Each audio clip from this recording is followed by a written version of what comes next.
কি আর পাড়ার ওইসব লোকদের খাওয়াবো কি আর বাইক দেবো কোথায়? তা বলছে বাইক সত্যি দিতে হবে? বলছে হ্যাঁ। কত বড় ছোট লোক ইতর হলে শ্বশুরের কাছে হাত পাতে। আপনি কি জানেন আপনার স্ত্রী হচ্ছে সবচাইতে শ্বশুরের কাছ থেকে বড় গিফট? বলুন সুবহানাল্লাহ। কলিজার টুকরা নারীটাই তো তোমার কাছে দিয়ে দিল। 18 বছর, 17 বছর, 20 বছর কোনো দিন তোমার স্ত্রীর চোখের পানি শ্বশুর বার হতে দেয়নি। তোমার বিবিটা শ্বশুর বাড়ি থাকার সময় কোনো দিন রাত্রেবেলা সে না খেয়ে ঘুমাতে তোমার শ্বশুর দেয়নি, শাশুড়ি দেয়নি। যতদিন সে ছিল বাপের বাড়িতে, ঈদের দিনে রানীর মতো পোশাক পরিয়ে রেখেছিল, তার হাতে কোনো দিন টাকা ফুরাতে দেয়নি। মা রান্না করে পুড়ে গেছে, কলিজার টুকরা মেয়েটাকে রান্না করতে দেয়নি। সেই মেয়েটা তোমার কাছে ভালো হলো না, ওর চাইতে বাইক চাই, তাহলে বউটাকে আলমারিতে রেখে বাইকের কাছে শুয়ে ঘুমাও। এই হাসছে দেখো বাবাজিরা, সোনা লাড়েরা, সব চাইতে উত্তম বস্তু হলো যুবকের জন্য তার স্ত্রী। বলুন সুবহানাল্লাহ। আর কথাটা আমার নয়, আমার কোনো কথা মানবেন, আমি প্রত্যেক জলসায় বলি, আমি আব্দুল্লাহ জুবাইর যে কথা বলবো চোখ বুজিয়ে অন্ধের মতো মানবেন না। যদি কোরআনের কোনো দলিল পান, হাদিসের কোনো অংশ দলিল পান, ইজমা কিয়াসের পক্ষে যদি কথা থাকে, আহলুস সুন্নাতুল জামাতের পক্ষে যদি আমার কথা থাকে, হানাফি মাযহাবের পক্ষে যদি আমার কথা থাকে, মেনে নিন। যদি দেখেন আমি কোরআন হাদিস ইজমা কিয়াসের বাইরে বলছি, নিজের মন গড়া কথা বলছি, হুজুর আসসালামু আলাইকুম চলে যাচ্ছি, আপনি মিথ্যাবাদী, আপনি ভুল বলছেন, এ প্রতিবাদ করতে পারবেন? কথা বলে না। আমাকে কেন, যখন যে জলসায় বসবেন পাশে স্টেজে যোগ্য আলেম রাখবেন, যোগ্য মুহাদ্দিস রাখবেন, হাফেজ সাহেব একজন রাখবেন, বক্তা ভুল বললে সাথে সাথে লোকমা দেবেন। লোকমা বোঝেন? ইমাম মাগরিবের নামাজে সূরা ফাতিহা তৃতীয় রাকাতে যদি জোরে পড়ে, পিছন থেকে তাকবীর দিয়ে তাসবিহ পড়ে তাকে সাবধান করা হয় না? হয় না? হয়। হাফেজ সাহেব যদি কোরআনের দ্বিতীয় পারা পড়তে পড়তে 19 পারায় চলে যায়, সূরা বাকারা থেকে যদি সূরা আনকাবুতে চলে যায়, সূরা লুকমান থেকে সূরা ওয়াকিয়ায় যদি চলে যায়, পিছন থেকে লুকমা দেওয়া হয় না? হয় না? লোকমা দেয়া মানে কি হাফেজ সাহেবের বেইজ্জত করা? কখনো না। লোকমা দেওয়ার মানে হলো তার লাইনটাকে সঠিক করে দেওয়া। এখানে জোরে জোরে প্রকাশ্য লোকমা দিলে কোনো অসুবিধা নাই। কিন্তু আজও পর্যন্ত শুনলাম না হুজুর বক্তব্য করার পরে বক্তা বলল, হুজুর এই যে এত সুন্দর একটা ঘটনা বললেন, এটা কোন কিতাবে আছে একটু বলবেন? যা বলছে সুবহানাল্লাহ, আল্লাহু আকবার। আমাকে ক্ষমা করবেন, জলসায় সব সময় আলেম দাওয়াত করবেন, সুর শুনে 26 ইঞ্চি সে নাকি বক্তা। 26 ইঞ্চি, আল্লাহু আকবার। 26 ইঞ্চি কোনোদিন বক্তা হয়? বলে না, ভালো বলছে। আরে ট্রেনের মধ্যে যারা চাঁদা তোলে তারাও বক্তব্য করতে পারে। বাবারা, ভাই জানেরা, আমার আব্বা জানেরা, রমজান মাসে কাস্টমার ছিল, ওই হকারটা ওটা বলছে আর ওই দুল বিক্রি করছে। কি বিক্রি? দুল বিক্রি করছে। তো কাস্টমাররা যারা এই ট্রেনের মধ্যে বসা চলে, বক্তা নাকি রে, নাম্বারটা নে তো। বলছে ভাই নাম্বার আছে? বলে হ্যাঁ, 8629723342। নাম্বারটা নিয়ে নিল। ফাল্গুন মাসের 9 তারিখের জলসার আগের 1 মাস আগে, আসসালামু আলাইকুম। তো ওই ট্রেনের হকারটা মনে করছে যে হয়তো কোনো পার্টি হয়তো কিছু মাল নেবে ফোন করেছে, আমার তো কোনোদিন সালাম দেয় না, হুজুর ডেট ফাঁকা আছে? তখন ওই হকারটা বলছে আমি আবার হুজুর হলাম কবে? ও দেখছে মাল মনে হচ্ছে কাজ হয়েছে মলমে। কি বুঝলেন? বলছে কোন ডেটটা? বললো ওই 10ই ফাল্গুন। হ্যাঁ। ও ভেবেছে আমার ট্রেনে ওই ডেটটা ফাঁকা হয়তো আছে। বলেন হ্যাঁ ফাঁকা আছে। বলে আপনার ভিজিট? যখন বলেছে ভিজিট, ও তো চালাক মাল হকার, বুঝতে পেরেছে নিশ্চয়ই আমার একটা জলসার দাওয়াত। বলছে হ্যাঁ ভিজিট? বলছে ওই 8-9 করে চলছে, সবে নতুন লাইনে উঠেছি তো এখন শিং ভাঙেনি, শিঙে মলম লেগে ব্যথা আছে, 8-9 করে চলছে। বলে হুজুর একটু ডিসকাউন্ট। বলে ঠিক আছে 6 দিয়ে দেবে। মালটা দেখি পাগড়ি পরে এই পর্যন্ত পাঞ্জাবি পরে চলে এসছে। এই যে কি বক্তব্য, আয়াত একটা শুনে মুখস্থ, কি জানেন? লা তাকনাতু মির রাহমাতিল্লাহ ইন্নাল্লাহা ইয়াগফিরু যুনুবা জামিআ ইন্নাহু হুয়াল গফুরুর রহিম।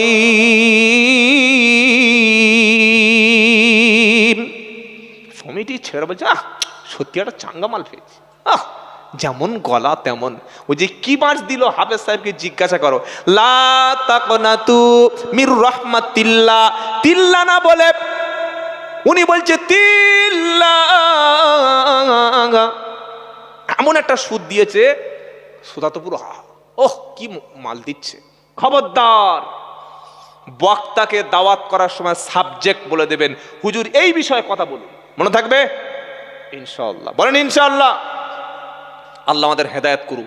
কত কষ্টের টাকা যে একটা জলসা হয়, যারা জলসা দেয় তারা জানে।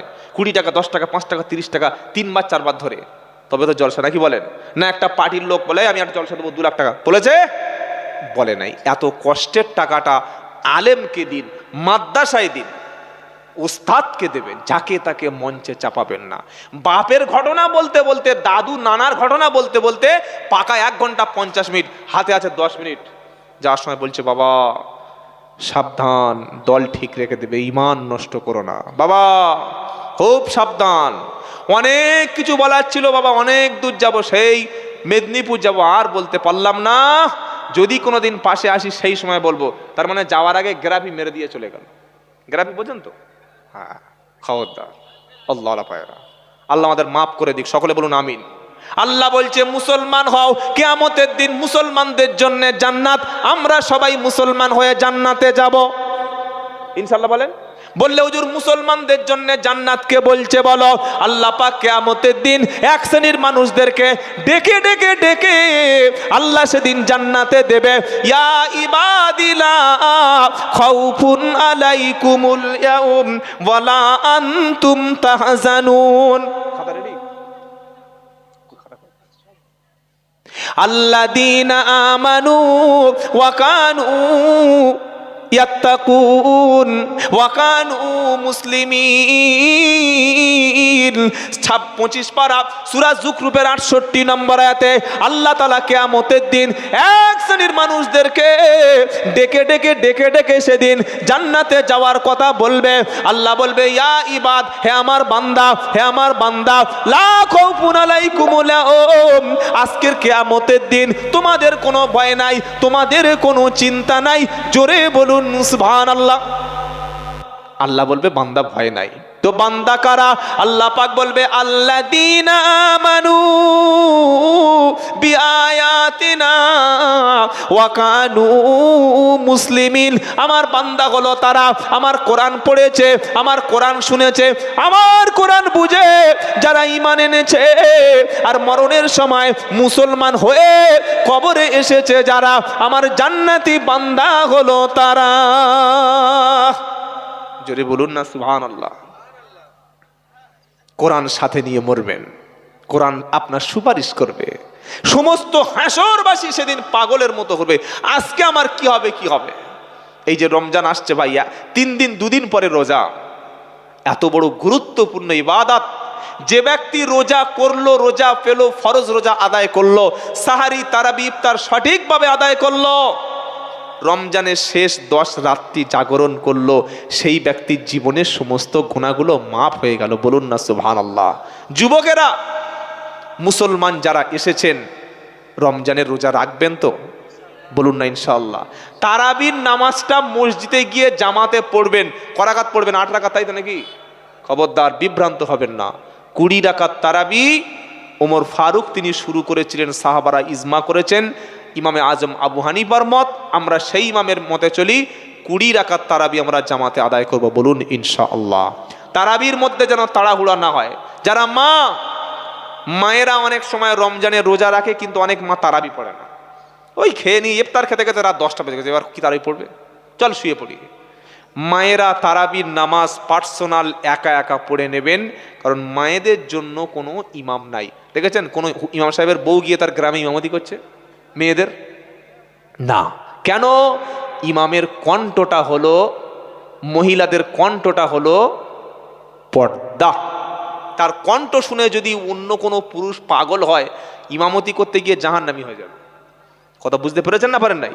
সেজন্য মায়েরা বাড়িতে তেলাওয়াত করবেন কোরআন আস্তে আস্তে, এবং রমজান মাসে তারাবির নামাজটা প্রত্যেকে মায়েরা বাড়িতেই আদায় করবেন।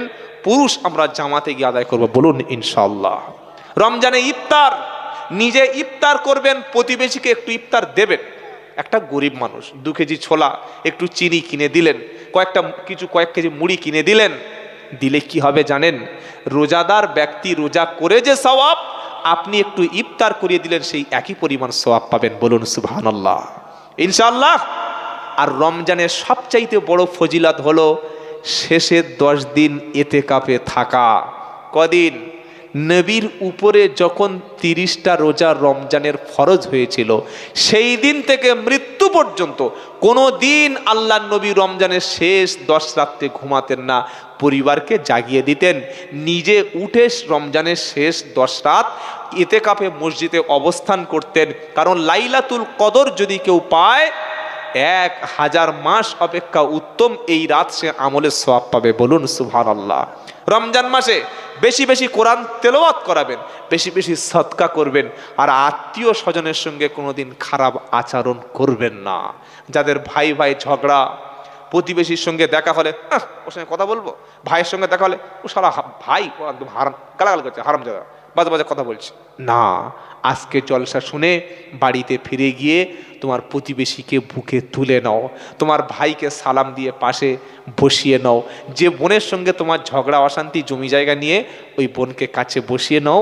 আর রমজান শরীফের মাসে ইফতারিতে সাহারিতে আব্বার সঙ্গে বসে একসঙ্গে ইফতার করবেন, বলুন ইনশাআল্লাহ। রমজানে দোয়া করার জন্য মাকে ইফতারে বসিয়ে নেবেন, কারণ ইফতারিতে দোয়া করলে ইফতারের সময় দোয়া কবুল হয়। রোজার মাসে খালেস নিয়ত রোজা রাখলে আল্লাহ নবী বলছেন রোজাদারের জন্য 2টি আনন্দ, একটা ইফতারিতে, আরেকটা আল্লাহর সঙ্গে যেদিন দেখা হবে সেদিন আল্লাহ বলবে, বান্দা তোর আর কি দেব বল? তুই যে 12 ঘন্টা 14 ঘন্টা পানি না খেয়ে, খাবার না খেয়ে স্টিমিলন থেকে দূরে সরে ছিলিস, তার জন্য আমি আল্লাহ তোর নিজের হয়ে গেলাম। তাই কবি বলছে, রোজার মাসে রাখলে রোজা খালেস নিয়তে, বদলা ইহার যায় গো পাওয়া 2 জাহানেতে। দুনিয়ায় বদলা, আখিরাতে বদলা। দুনিয়ার বদলা কি? সমস্ত গুনাহ মাফ হয়ে যাবে, বলুন সুবহানাল্লাহ। ইফতার করতে বসেছেন, 3 মিনিট বাকি আছে, ছোলা খেজুর মুড়ি, আপেল চানাচুর, বাদাম, নাশপাতি, তারপরে বড় বড় কলা, মনে হচ্ছে ছিঁড়ে জানাটা মেরে দিই, খেতে পারবে? 3 মিনিট, 2 মিনিট, 20 সেকেন্ড, 10 সেকেন্ড, আজান দেয় না কেন? মহাজন আজান দে। মহাজন বলছে দাঁড়া, এখন 2 সেকেন্ড বাকি আছে। যেই 6টা বেজে 3, আল্লাহু আকবার, আল্লাহু আকবার, সাথে সাথে মুখে খেজুর দিয়ে ইফতার সুন্নাত পানি পান করলো। ওর যখন পানি পান করলো, আল্লাহ বলছে ফেরেশতারা, দেখ দেখ ভারত গড়েকে দেখ, তোরা তো বলেছিলিস মানুষ কাটাকাটি করবে, মারামারি করবে, হানাহানি করবে, কিন্তু এই বান্দাগুলো 12 ঘন্টা পানি খাবার কিচ্ছু খায়নি, চুপচাপ আমার হুকুমের গোলামি করেছে। এদের জীবনের গুণাগুলিকে মাফ করে দিয়ে জান্নাতে একটা দরজা আছে রাইহান, ওই রাইহান নামক দরজা দিয়ে আমার রোজাদার ব্যক্তিদেরকে রাসূলুল্লাহ সাল্লাল্লাহু আলাইহি ওয়াসাল্লাম জান্নাতে পাঠাবো, বলুন না সুবহানাল্লাহ। ছেলে 12 বছর, 14 বছর, 15 বছর রোজা করতে বলুন, বলছে আমার ছেলে ছোট, 18 বছরের মালটা ছোট আছে, বিয়ে দিলে তার পরের বছর একটা খোকার বাপ হবে, সে নাকি ছোট। খবরদার, বাচ্চা বয়স থেকে বাচ্চারা রোজা করতে চাইলে চেষ্টা, রোজা ভাঙবেন না, বলুন ইনশাআল্লাহ। শেষে যে কথাটা বলবো, মাদ্রাসা, আল্লাহু আকবার, কোরআনের কারখানা। মাদ্রাসা মানে কি বলুন? কোরআনের কারখানা।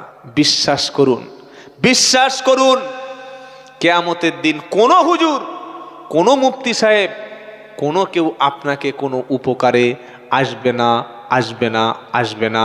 কোরআন যদি আপনার পক্ষে থাকে, আল্লাহর নবীর সাথে একই জান্নাতে সবাই যাব, বলুন সুবহানাল্লাহ। এই হাফেজে কোরআন, কিয়ামতের দিন যেদিন আল্লাহ বলবে হাফেজ সাহেব কোরআন পড়ো, তুমি দুনিয়া যেমন তারাবিতে, সাহারিতে, ইফতারে, মাগরিবে, ইশাতে, ফজরে, জোহরে, মরণে, ঘুমনে, জেগে তেলাওয়াত করেছিলে, আখেরাতে তুমি কোরআন পড়ো আর জান্নাতের উপরে সিঁড়িতে উঠতে থাকো। জোরে বলুন কেন? হাফেজদের দিয়ে আমি আল্লাহ আমার ইসলামের কোরআনকে হেফাজত করেছি। ইন্না নাহনু নাযালনা যিকরা ওয়া ইন্না লাহু লাহাফিজুন। সূরা হিজরে 14 পারা 9 নম্বর আয়াত আমার আল্লাহ বলছে আমি আল্লাহ কোরআন নাজিল করেছি আর হেফাজতের দায়িত্বটা আমি আল্লাহ নিজে হাতে নিয়ে নিয়েছি। হাফেজ যখন জান্নাতে যাবে আল্লাহ পাকের কাছে বলবে আল্লাহ আমি একা জান্নাতে যাব না, আমার কিছু স্পেশাল সাথী দিয়ে দাও। আল্লাহ পাক বলবে হাফেজ সাহেব তোমার পরিচিত, তোমার রিলেটেড, তোমার ইচ্ছা মতো, তোমার খুশি মতো 10 জন জাহান্নামী ব্যক্তিকে তুমি সাথে করে নিয়ে জান্নাতে যাওয়ার জন্য সুপারিশ করার অনুমতি দিচ্ছে। সেই 10 জন, যে 10 জন তোমাকে জান্নাতে নিয়ে যাওয়ার আগে আমি আল্লাহ জাহান্নামী ঘোষণা করিয়ে দিয়েছিলাম। হাফেজ সাহেব প্রথম নেবে আব্বাকে, দ্বিতীয় নেবে আম্মাকে, তৃতীয় নেবে তার ভালোবাসার মানুষকে, মাদ্রাসার হিতাকাঙ্ক্ষীকে, তাকে খাইয়েছিল, তার পাশে ছিল, সুখে ছিল, দুঃখে ছিল। 10 জন ভালোবাসার মানুষকে হাফেজে কোরআন সুপারিশ করে সেদিন আল্লাহর জান্নাতে নিয়ে যাবে। জোরে বলবেন না সুবহানাল্লাহ? আরো জোরে হবে না সুবহানাল্লাহ? নারে তাকবীর। হাফেজ সাহেবের সঙ্গে জান্নাতে যেতে চাই, চাই না? চাই না?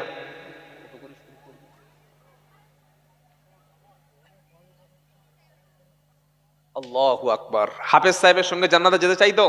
এই সবাই চাই ইনশাআল্লাহ নাকি 3-4 জন? সবাই? দেখি হাত তুলুন দেখি। কে কে বিজেপি আছে ভিতরে একটু দেখে নিচ্ছি আমি। আচ্ছা ঠিক আছে। নারে তাকবীর। আল্লাহ কবুল করুন।